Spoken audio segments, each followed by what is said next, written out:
Hey guys, David here from RapidQS.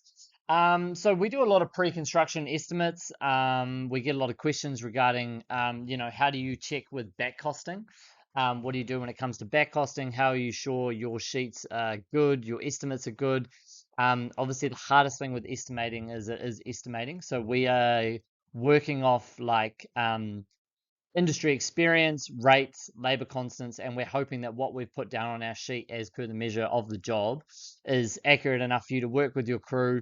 You can make it work, and there's enough labor time for each one. But the hardest thing is making sure that there's enough labor time every single one. So if you're a building company that say does your niche down a certain area and you just do townhouses, same style of townhouse, or you just do decks or you just do the fences, the easiest way to check in how much money to see if you're making money on these projects is to make sure you're doing a bit of back costing. So let's just say you're a mid-sized company and you do 10 bathrooms a year, 10 decks, and 10 decent sized renovations. The easiest way to check if you're making money on these projects is to physically back cost one project out of the 10, or say every month you back cost one project and you diligently check every single labor hour, every single cost, every single piece of time that goes into any part of the project. So that would include everything from the first line item up here in 43, site organizer materials. You've got 2 hours for this one. So whether that's, in the office, physically making phone calls, calling Mitre 10 and ordering these materials down here, putting them on a truck and getting them delivered to site. And then maybe it could include 1 hour on site, sorting out the material delivery, and making sure that it's got everything that's correct, everything's the right size, etc. So the benefit of that is just making sure that when you're estimating these jobs, or when we're estimating these jobs, that someone's taken account for what has been ordered is absolutely 100% bang on. Because there's nothing worse than being like, oh yeah, we think we made money on this job, and then you're not really sure if your business is making money.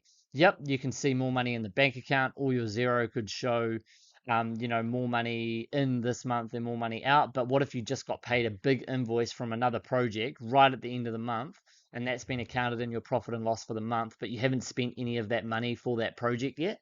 So that's the hardest thing with construction, is being like, cool, well, we pulled in a shitload of money this month, but it could be pre-deposits or next stage claimants for money that's about to come out the next month, which is the hardest thing to see if you're making money or not. So what I thought I'd do is do a little video here on a cash flow, a back costing statement. And this is just a real simple way. You're going to diligently watch one project that you do next time, and then you can sort of see exactly if you're making labor or not. So let's just assume you've got guys on charge up. It's just employees. If it's a fixed price kind of gig at your company, it would be a lot easier. So you would literally just highlight these items here. $6,144 worth of labor, and you could say the fixed price component there is $4,000, and then you make $2,144 on your labor. Let's say everyone's employees. So say, for example, you've got your site set up and you organize materials, 2 hours at $80. Let's say you got someone on wages, they're a project manager and they're on $45 an hour. It takes them 2 hours. So the actuals is $90. Over here, we've got the labor costs there with a margin of 15% in the total. So then you easily just go equals here to figure out the profit. So you go equals the estimated item, take away the actual, and that will spit out your number there of $102 profit on that item. Okay, so that's the easiest way to figure out, or set up your formula and figure out if you're making your money. So then we drag this line item all the way down. This is the easiest way to do it. And then we'll go through the next one and be like, oh, bit of stuff up there. Then we'll go through the next line item and be like, cool, remove old jibs. So we've got 6 hours at $80. Might have only taken 4 hours at 30. So we'll go 180, $160. And then that shows your profit there of $416. That shows your profit there of $416. So that's the beauty of doing fixed price work as well. You're fixing it all at a higher rate. If you've got guys on wages, they might be on 30, 35 wages. By the time you pay all their KiwiSaver and their employee wages, etc., annual leave, etc., you'd round it up. So you just go $40. So once again, make good to framing after. So there might be 1 hour of tidying up there, $40. We can go through and let's just assume all of these items here take 1 hour. So we'll be showing profit on every single labor item there. Install strapping on block wall. Let's just put in, we'll just go 18 hours at 40. $720, $1,000 there. Take that line item out, clean that up. 6 hours at 80, we'll go 6 at 40, 6, 12, 8, 24. Let's just assume every other hour that we've got runs at the hours needed, but we'll put it at the cost of $40. So that one would be 2 hours at 40, so that's 80. 6 hours at 40, 6, 12, 18, 24, 240. 1 hour, 40. 4 at 40, 60, 240. 160, 160. So there we go, right there. We can go through that line item there and be like, cool. We did that project in the time that in the hours that it took. It cost us $2,410, but the cost that we charge out to the client was $6,144. So we simply have our total cost there, 3,734, take away 6,144. Take away.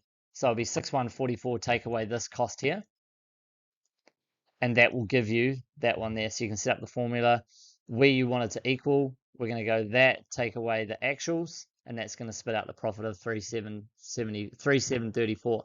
So you can do that again with the materials. So the total labor profit here will be sitting there. You can do that with materials as well. So you can go through, I mean, this should be at cost. So really you could just put your profit margin items here, over here, but you might charge a little bit higher.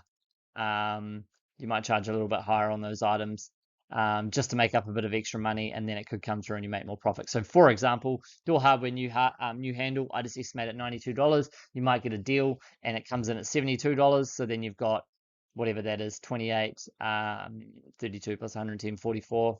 So you've got $44 there profit. And we'll just say all the other ones run at cost. 40, 52, 44, 121, 66, 75, 66. So there again, we're showing $571 in total material profit there. We'll smooth that over there to clean that up. And this is a real good way just to audit, just to ensure, like, are these projects actually making money? Because sometimes you kind of just wishy-washy think, oh yeah, no, we're making money. We're making 20% on materials. We're all good. What if the boys over order? What if something gets lost? What if you underquote? What if the client adds on a few extras and you didn't know about it, and you didn't back cost the MITRE 10 statements and put them into your statement and charge extra for that? There's so many ways that the materials can blow out of order, and especially labor as well. So unless you've got guys on fixed price and guys are on wages, you've got to be very, very careful how you do that as well. So then we'll come down to sub trades. That's a real easy one, not too hard. Subbies are probably the easiest ones to get your fixed prices. So actuals column, let's just say that one costs $1,500. Let's say the plastering costs $4,000, and let's say that costs $600. We'll just make that New Zealand. Sorry, that is stuffing me up a bit there. There we go. And then we go equals that item there, take away that. Control Z, take that over there, equals sum of those items there. And then we'll just call that total subtrades. So down the bottom, we can do a quick little measure here and be like total job cost. And we'll go exclude GST. So the total job cost up the top equals 23,000 excluding GST, and then we'll make a column here, total cost, and then we can go equals sum, click that line item, and that line item there. Cool. We haven't got the P&G costs in there, but we can leave that one out. So that job there, total job cost 22,467, charging the client. Total cost coming in at 7,223, and then you can go profit. Sorry, I had the caps lock on there. Still got the caps lock on there. Equals 23,467. Take away that. Cool. So you got a profit of $16,244. So excluding the P&Gs, but we won't worry about those ones for there. So that's a good way to just think the jobs that you're doing, are you making money? Do back costing, get real diligent on it, whether you do it or your admin person does it, or if you've got a foreman or a team on the job, they just run the job, but you're just strictly running the numbers on one job. Maybe do it in a quiet month, December or January. You're just tidying stuff up. After the Christmas break, there's not a lot going on. Get real diligent on back costing a job and just see how you go. That's the biggest question we get. How close are your estimates? How good are they? We're pre-construction estimators. I back cost a lot of our work that we do just to ensure that we are making money. But all you've got to do is set up an actuals column, profit per item, watch it very, very diligently like a hawk. Put your total profits in each column there. So total subbies, total material, total labor, and then do a costing at the end. So hope that helps. Let me know if there's any other types of videos you guys would like to see. I'm always just trying to think what was struggles in my life, what was stuff that made my life easier quoting building projects, and how I can make that easier for you. So back costing 101, that's probably the easiest way to do it. Start with smaller jobs and then move up to bigger ones. Thanks very much. Leave a comment below.